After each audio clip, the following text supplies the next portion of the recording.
Hi குட்டீஸ், welcome to Kavya's Dale. எழுத்தாளர் சாவி அவர்கள் எழுதிய நகைச்சுவை கதை வாஷிங்டனில் திருமணம். கதை கேட்கலாமா? அமெரிக்காவில் உள்ள மிஸ்ஸஸ் ராக்பெல்லரின் நாத்தனார் பெண் லோரிட்டாவும் நியூயார்க் நகரில் உள்ள யுனெஸ்கோ ஸ்தாபனத்தில் பணிபுரியும் மிஸ்ஸஸ் மூர்த்தியின் மகள் வசந்தாவும் கலாசாலை தோழிகள், இணைப்பிரியா சிநேகிதிகள். கீழே தடுக்கி விழுவதாய் இருந்தால் கூட இருவரும் சேர்ந்தாற்போல் பேசி வைத்து கொண்டு தான் விழுவார்கள். வசந்தாவுக்கு சாக்லேட் என்றால் உயிர், லோரிட்டாவுக்கு கமர்கட் என்றால் life. Kamarkat very nice, I like it very much, English name போலவே இருக்கிறது என்று சொல்லி சொல்லி மகிழ்ந்து போவாள் லோரிட்டா.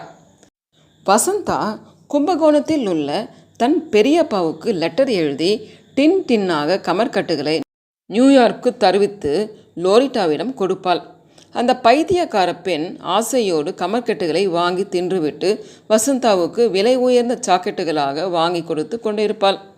மிஸ்ஸஸ் ராக்பெல்லரின் நாத்தனார் கேதரின் ஹஸ்பண்ட் ஹாரி ஹாப்ஸும் கும்பகோணம் TK மூர்த்தியும் ஒரே ஆஃபீஸில் உத்தியோகம் பார்த்து கொண்டிருந்தனர். அதனால் கேதரினுக்கும் மூர்த்தியின் மனைவி லோச்சனாவுக்கும் நட்பு ஏற்பட்டது. அந்த நட்பு நாளொரு ட்ரெஸ்ஸும் பொழுதொரு பவுடருமாக வளர்ந்து கொண்டிருந்தது. ஒரு சமயம் கேதரனின் நாய் இறந்து போனது. மிஸ்ஸஸ் மூர்த்தி 3 நாள் தீட்டு காத்தாள். அதை போலவே மிஸ்ஸஸ் மூர்த்தியின் பனாரஸ் பட்டுப்புடவை சாயம் போய்விட்டது என்பதை அறிந்த கேதரின் துக்கம் விசாரிக்க வந்தாள்.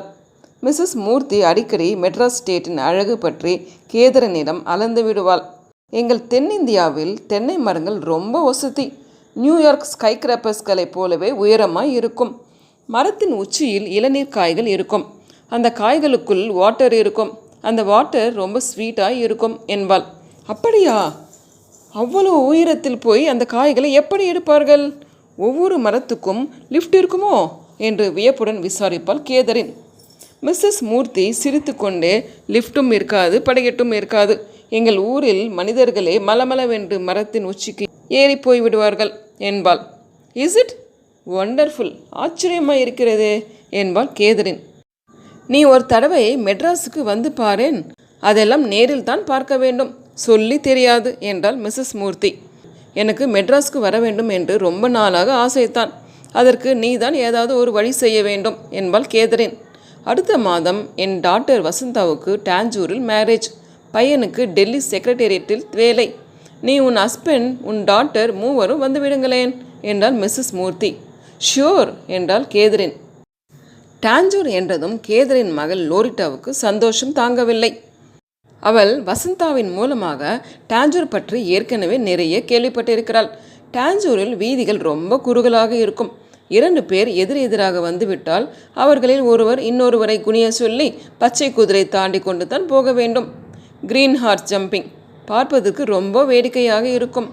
Tanjore temple very big temple. Temple உள்ள புல் வெரி வெரி பிக். கோபுரத்தின் நிழல் கீழே விழாது, தினம் தினம் விழுந்து கொண்டிருந்தால் அதற்கு பலத்த காயம் ஏற்படும் என்பதற்காக சிற்பிகள் அவ்வாறு கட்டியிருக்கிறார்கள். Tanjore flower, cashew nut, umbrella chillies, தெரு புழுதி எல்லாம் ரொம்ப ஃபேமஸ். டாஞ்சூர் என்றதும் லோரிட்டாவுக்கு இவ்வளவு விஷயங்களும் ஞாபகத்துக்கு வந்தன. டாஞ்சூரை பார்க்க வேண்டும் என்ற ஆசை ஒவ்வொரு நாளும் அவள் பிடரியை உந்தி தள்ளியது. அதனால் தூக்கம் இல்லாமல் போய்விடவே பகலிலேயே உறங்கிக் கொண்டிருந்தாள். வசந்தா, உன் மேரேஜுக்கு நான் டாஞ்சூர் வரப்போகிறேன். அங்கே கோகனட் ட்ரீ, டெம்பிள் டவர் பார்க்க போகிறேன். ஒரு சாக்லேட் டப்பா நிறைய ரோட் டஸ்ட்டை அரைத்து கொண்டு வரப்போகிறேன். எனக்கு ரோட் டஸ்ட் என்றால் ரொம்ப பிடிக்கும். நியூயார்க் சிட்டி ரொம்ப ரொம்ப ஒர்ஸ்ட், இங்கே ரோட் டஸ்ட்டே கிடைப்பதில்லை. டாஞ்சூர் சிட்டி தான் ஜாலி என்றாள். மறுநாளே மூர்த்தி தம்பதியர் தங்கள் மகள் வசந்தாவுடன் கேதரினையும் அவள் குடும்பத்தாரையும் கல்யாணத்துக்கு அழைப்பதற்காக அவர்கள் வீட்டுக்கு சென்றிருந்தனர். நாங்கள் அடுத்த வாரமே மெட்ராஸ்க்கு புறப்பட போகிறோம். முகூர்த்தத்துக்கு நீங்கள் மூவருமே அவசியம் டாஞ்சூர் வந்துவிட வேண்டும். மெட்ராஸ் ஏர்போர்ட்டிலிருந்து உங்கள் மூவரையும் டாஞ்சூருக்கு அழைத்து செல்ல எங்கள் கார் காத்திருக்கும் என்று கூறி ஹாரி ஹாப்ஸிடம் முகூர்த்த அட்சதையும் மஞ்சள் நிற கல்யாண பத்திரிகையும் கொடுத்தார் மூர்த்தி. ஓஎஸ் வித் ப்ளஷர் என்று சொல்லிக்கொண்டே ஹாப்ஸ் அந்த சிவப்பு நிற அட்சதையில் 4 எடுத்து வாயில் போட்டுக்கொண்டார். அதை கண்டபோது மூர்த்தி குடும்பத்தாருக்கு சிரிப்பு வந்துவிட்டது. அட்சதையை தின்னக்கூடாது, அது மங்களகரமான சின்னம். அதை எங்காவது கண்ணில் படுகிற இடமாக ஓரிடத்தில் வைத்திருக்க வேண்டும். அப்போது தான் அதை பார்க்கும் போதெல்லாம் கல்யாணம் என்கிற ஞாபகம் வரும். முகூர்த்தத்துக்கு போக வேண்டும் என்பதை அது நினைவுபடுத்தி கொண்டே இருக்கும் என்றார் மூர்த்தி. ஓ, வெரி குட் ஐடியா என்றால் ஹாரி ஹாப்ஸ். மிஸ்ஸஸ் மூர்த்தி குங்கும பரணியில் வைத்திருந்த குங்குமத்தை கேதரனிடம் நீட்டினாள். கேதரின் அதை எடுத்து நெற்றியில் இட்டு கொண்டாள். வசந்தா ஜரிகை போட்ட பட்டுப்பாவடையும் தாவணையும் அணிந்து அட்ராக்டிவாய் இருந்தாள். லோரிட்டாவுக்கு அந்த பாவாடையும் தாவணையும் ரொம்ப பிடித்திருந்தன. தான் அதை அணிந்து கொள்ள வேண்டும் என்று பிரியப்பட்டாள். லைஃப் தோழி லைக் பண்ணும்போது வசந்தா சும்மா இருப்பாளா? தன்னுடைய பாவாடையையும் தாவணியையும் அவளிடம் கொடுத்து கட்டிக்கொள்ள சொன்னாள். பதிலுக்கு லோரிட்டாவின் கவுனை வாங்கி தான் அணிந்து கொண்டாள். பாவாடை தாவணி அணிந்து வந்த லோரிட்டாவுக்கு வசந்தா ஜவுரி வைத்து பின்னி பிச்சோட போட்டு நெற்றியில் குங்குமத்தையும் இட்டாள். உன்னை பார்த்தால் வெள்ளைக்கார பெண்ணாகவே தோன்றவில்லை. நீதான் கல்யாணத்தில் எனக்கு தோழியாக இருக்க வேண்டும் என்றாள் வசந்தா. நான் தோழியாக இருக்க வேண்டுமென்றால் நாள் ஒன்றுக்கு ஒரு பாஸ்கெட் கமர்கட் தர வேண்டும் எனக்கு என்றாள் லோரிட்டா. கமர்கட் என்ன, நல்ல கமராத கட்டாகவே வாங்கி தருகிறேன் என்றாள் வசந்தா. லோரிட்டாவுக்கு தோழி என்று சொல்ல தெரியவில்லை. ழி என்ற எழுத்தை அவளால் உச்சரிக்க முடியவில்லை. ஆகையால் தோழி தோழி என்று சொல்லி கொண்டிருந்தாள். ஒரு நாள் முழுவதும் வசந்தா லோரிட்டாவின் வீட்டில் தங்கி ழா ழா ழி ழி கற்றுக் கொடுத்தும் அவளுக்கு தோழி என்று சொல்ல தெரியாமல் போகவே, எனக்கு நீ தோழியாகவே இருந்துவிடு, பரவாயில்லை, எனக்கு லீ சொல்ல வரும், ஆகையால் நான் உன்னை தோழி என்று கூப்பிடுகிறேன் என்றாள். டாஞ்சூரில் போர் அடித்தால் என்ன செய்வது வசந்தா என்று கேட்டாள் லோரிட்டா. நாம் இருவரும் சோழி வைத்து கொண்டு பல்லாங்குழி ஆடலாம் என்றாள் வசந்தா. ஓ, சோழி பல்லாங்குழி, அது எனக்கு வராதே. சரி சரி, ழா வராத விளையாட்டாக பார்த்து உனக்கு சொல்லி தருகிறேன், கவலைப்படாதே என்றாள் வசந்தா. டி.கே. மூர்த்தி, அவர் மனைவி லோச்சனா மகள் வசந்தா மூவரும் அடுத்த வாரமே இந்தியாவுக்கு புறப்பட்டு விட்டார்கள். ஹாரி ஹாப்ஸ், கேத்ரின், லோரிட்டா மூவரும் நியூயார்க் விமானக்கூடத்துக்கு வந்து அவர்களை வழி அனுப்பி வைத்தார்கள். அப்புறம் 10 நாட்கள் கழித்து ஹாப்ஸ் தம்பதியரும் அவர் மகளும் கல்யாணத்துக்கு வந்து சேர்ந்தார்கள். டாஞ்சூரில் 4 நாட்கள் கல்யாணம் தடபுடல் பட்டது. ஹாப்ஸ் குடும்பத்தாருக்கு தனி ஜாகை ஏற்பாடு செய்யப்பட்டிருந்தது. 4 நாளும் கேதரின் கவுன் அணியவில்லை. 18 முழம் பட்டுப்புடவைத்தான். லோரிட்டாவுக்கு பாவடை தாவணைத்தான். ஹாப்ஸுக்கு வேஷ்டி அங்கவஸ்திரம்தான். நீளமான அந்த பட்டுப்புடவையை கேதரனுக்கு கொசுவம் வைத்து கட்டி விடுவதற்குள் வசந்தாவின் அத்தைக்கு பெரும் பாடாகிவிட்டது. அதை கட்டிக்கொண்ட கேதரின் நடக்க தெரியாமல் தடுக்கி தடுக்கி விழவே வீல் சேர் வரவழைத்து போலியோ பேஷண்ட் போல் அதில் உட்கார்ந்தபடியே அங்கங்கு போய்கொண்டிருந்தாள். எல்லா பெண்களும் அவளை, கேதரின் மாமி காபி சாப்பிட்டீர்களா, நியூயார்க் மாமி மஞ்சள் பூசி குளித்தீர்களா என்று ஓயாமல் விசாரித்தபடியே இருந்தார்கள். சுமங்கலி பிரார்த்தனையின் போது எல்லா பெண்களும் சேர்ந்து அந்த நியூயார்க் மாமியையும் உட்கார வைக்காத குறைத்தான். ஹாரி ஹாப்ஸ் கேமராவை தோளில் மாட்டிக்கொண்டு கல்யாண சடங்குகளிலேயே கண்ணும் கருத்துமாயிருந்து படம் எடுப்பதும் குறிப்புகள் எழுதி கொள்வதுமாய் இருந்தார். நாதாசுர வாத்தியம், தவில், ஜால்ரா, தென்னங்கீற்று பந்தல், ஓமப்புகை, வாழைமரம், தாலிச்சரடு, அம்மிக்கல், அருந்ததி, மருதாணி, கண்மை இத்தனையும் பற்றி கேள்வி மேல் கேள்வியாக கேட்டு குறிப்பு எடுத்து கொண்டார்.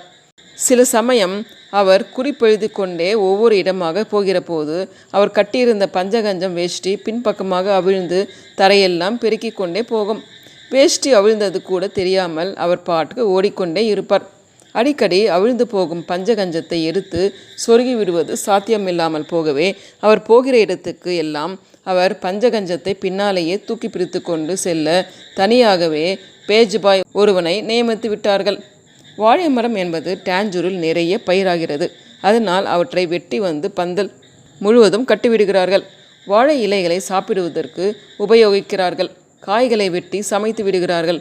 வாழைப்பட்டைகளில் இருந்து நார் என்னும் ஒரு வகை த்ரெட் தயாரித்து அதில் பூ தொடுக்கிறார்கள். வாழைக்கும் பூ உண்டு. ஆனால் அந்த பூவை தலையில் சூடிக்கொள்வதில்லை. கல்யாணத்துக்கு முதல் நாள் ஜான்வாசம் என்ற பெயரில் ஒரு ப்ரொசஷன் நடக்கிறது. அப்போது பிரைட் க்ரூம் சூட் அணிந்து கொள்கிறார். இந்த ஃபங்க்ஷனின் போது மாப்பிள்ளை ஆங்கில முறையில் ட்ரெஸ் செய்து கொள்வதால் ஒருவேளை இது ஜான்வாசம் என்ற ஆங்கில பெயரிலேயே குறிப்பிடுகிறார்களோ என்னமோ.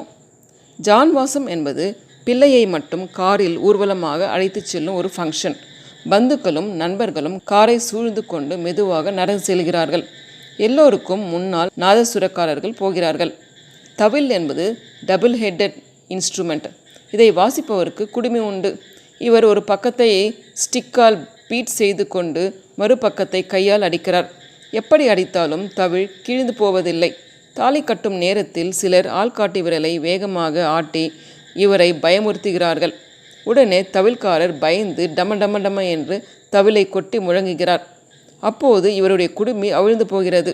உடனே வாசிப்பை நிறுத்திவிட்டு குடுமியை கட்டிக்கொள்கிறார். இவருக்கு குடுமி கட்டுவதற்கென்று தனி ஆசாமி போட வேண்டும். மணப்பெண் என்பவள் தலையை குனிந்தபடி எந்நேரமும் தரையையே பார்த்தபடி இருக்கிறாள்.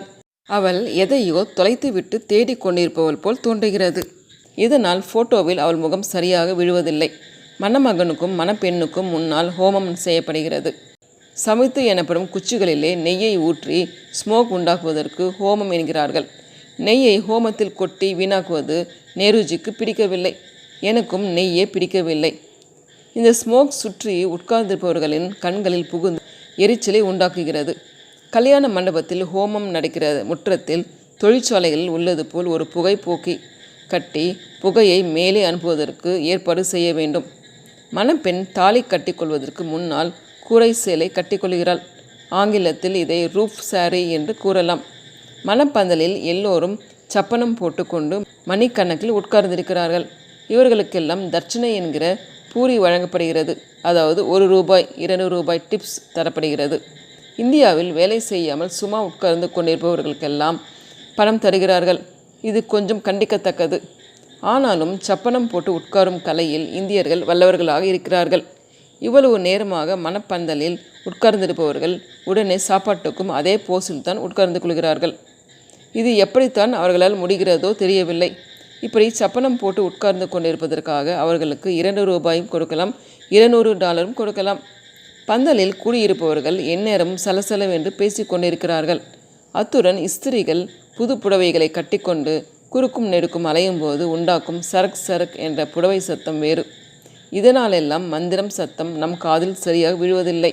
தாலி கட்டும்போது மணப்பெண் தன் தந்தையின் மடியில் உட்கார்ந்து கொள்கிறாள். மணமகன் மனைவியாக போகிறவளின் எதிரில் நின்று கொண்டு அவள் கழுத்தில் தாலியை கட்டுகிறான். இவ்வளவு நேரம் செலவு செய்து திருமணம் செய்கிறவர்கள் தாலி கட்டிக்கொள்ளும் நேரத்தில் மணப்பெண் சௌகரியமாக உட்கார்ந்து கொள்வதற்கு ஒரு சோபா செட் வாங்கி போட்டிருக்கலாம். அச்சதை எனப்படும் ரைஸ்களை ரெட் பவுடரில் கலந்து அவ்வப்போது மணமக்கள் தலையில் இறைக்கிறார்கள். ரைஸ் தான் தென்னிந்தியாவில் முக்கிய உணவுப் பொருள். அதை இப்படி வீணாக்குவது எனக்கு சரியாக படவில்லை. என்னிடம் கொடுத்த எல்லா அச்சதையும் நான் வாயில் போட்டு தின்றுவிட்டேன். அரிசியை ராவாக சாப்பிடுவதற்கு ருசியாக இருக்கிறது. அதை வீணாக சாதமாக்கி கொடுத்து விடுகிறார்கள். இவ்வளவு அரிசிகளையும் பெரிய பெரிய பாத்திரங்களில் போட்டு கொதிக்க வைக்கிறார்கள். ஆனால் ஒரே ஒரு அரிசியை மட்டும்தான் கையில் எடுத்து நசுக்கி வெந்து போய்விட்டதா என்று பார்க்கிறார்கள். இதற்கு பதம் பார்ப்பது என்று சொல்கிறார்கள். ஒரே ஒரு பருக்கையை மட்டும் எடுத்து பதம் பார்த்துவிட்டு ஒரு பானை சோறும் வெந்துவிட்டது என்று எப்படித்தான் கண்டுபிடிக்கிறார்களோ தெரியவில்லை. சாப்பாட்டில் அப்பளம் என்னும் வட்டமான ஒரு வஸ்துவை போடுகிறார்கள். அதை எப்படி வட்டமாக செய்கிறார்கள், எப்படி நொறுங்காமல் செய்கிறார்கள் என்பதெல்லாம் விளங்காத மர்மங்களாய் இருக்கின்றன. தென்னிந்தியாவில் பாட்டிமார்கள் என்றொரு கூட்டம் இருக்கிறது. அவர்களால் தான் இவை தயாரிக்கப்படுகின்றனவாம். அப்பளம் தின்பதற்கு ருசியாக இருக்கிறது. நான் எவ்வளவோ முயன்றும் ஒரு அப்பளத்தை கூட அப்படியே முழுசாக வாயில் போட்டு விழுங்க முடியவில்லை. சாப்பிடுகிறவர்கள் இதை துண்டு துண்டாக்கி சாப்பிடுகிறார்கள். அப்பளத்தை உடைக்கும் போது மிகவும் வருத்தமாக இருக்கிறது. ஏனெனில் துண்டுகளாக உடைத்து சாப்பிடுவதென்றால் அவ்வளவு பிரயாசைப்பட்டு வட்டமாக செய்திருக்க வேண்டியதில்லை அல்லவா? இன்னும் ஜவ்வரிசி பாயாசம், காரா பூந்தி, பருப்பு தேங்காய், ஜாங்கிரி, இட்லி, கைமுறுக்கு இவை பற்றி புரிந்து கொள்வதே கடினமாயிருந்தது. இதெல்லாம் ஹாரி ஹாப்ஸ் எழுதி வைத்திருந்த குறிப்புகளில் ஒரு பகுதிதான். 4 நாள் கல்யாணத்தையும் பார்த்து கழித்த பிறகு ஹாப்ஸ் தம்பதியர் தஞ்சாவூர் பெரிய கோயிலையும் கண்டு மகிழ்ந்துவிட்டு அமெரிக்காவுக்கு புறப்பட்டார்கள். அவர்களுக்கு ஒரு பாஸ்கெட் நிறைய சீர்முறுக்கு, அதிரசம், தேன்குழல் முதலிய கல்யாண பட்சணங்களை கொடுத்து அனுப்பினாள் லோச்சனா. அன்றைய விமானத்திலேயே ஹாரி ஹாப்ஸ் தம்பதியரும் லோரிட்டாவும் நியூயார்க் திரும்பிச் சென்றனர். மிஸ்ஸஸ் ராக்பெல்லரிடம் தாஞ்சூரில் தாங்கள் கண்ட கல்யாண விமர்சைகளை பற்றி ஒரு டீட்டெயில் கூட விடாமல் 4 நாள் மூச்சு விடாமல் சொல்லி தீர்த்தார்கள். ஹாரி ஹாப்ஸ் தாம் எடுத்துச் சென்ற புகைப்படங்களையும் குறிப்புகளையும் காட்டினார். அவற்றையெல்லாம் கேட்க கேட்க படிக்க படிக்க பார்க்க பார்க்க மிஸ்ஸஸ் ராக்பெல்லருக்கும் ஒரே வியப்பாக இருந்தது. உடனேயே தென்னிந்தியர் கல்யாணம் ஒன்றை பார்க்க வேண்டும் போல் ஆசை ஏற்பட்டது. அவ்வளவுதான். அமெரிக்காவில் ஒரு தென்னிந்திய திருமணம் நடத்துவதற்கு உடனே ஏற்பாடு செய்யுங்கள் என்று தம்முடைய கணவரிடம் கேட்டுக்கொண்டார் அந்த சீமாட்டி. ஆமாம், நாங்கள் எவ்வளவு தான் வர்ணித்தாலும் அதையெல்லாம் உங்களால் புரிந்து கொள்ள முடியாது. தென்னிந்தியாவிலிருந்து ஒரு கல்யாண பார்ட்டியை வரவழைத்து கல்யாணத்தை இங்கேயே நடத்தி பார்த்தால்தான் எல்லாவற்றையும் விவரமாக தெரிந்து கொள்ள முடியும் என்றார் hops. Alright, very good idea என்றார் ராக்பெல்லர். உடனே மிஸ்ஸஸ் ராக்பெல்லர் புதுடெல்லியில் உள்ள தன் சிநேகிதியை ட்ரங்க் டெலிஃபோனில் அழைத்து அமெரிக்காவில் தென்னிந்திய திருமணம் ஒன்று நடத்துவதற்கு வேண்டிய ஏற்பாட்டை செய்ய வேண்டும், அதற்காக எவ்வளவு செலவானாலும் சரி என்றாள்.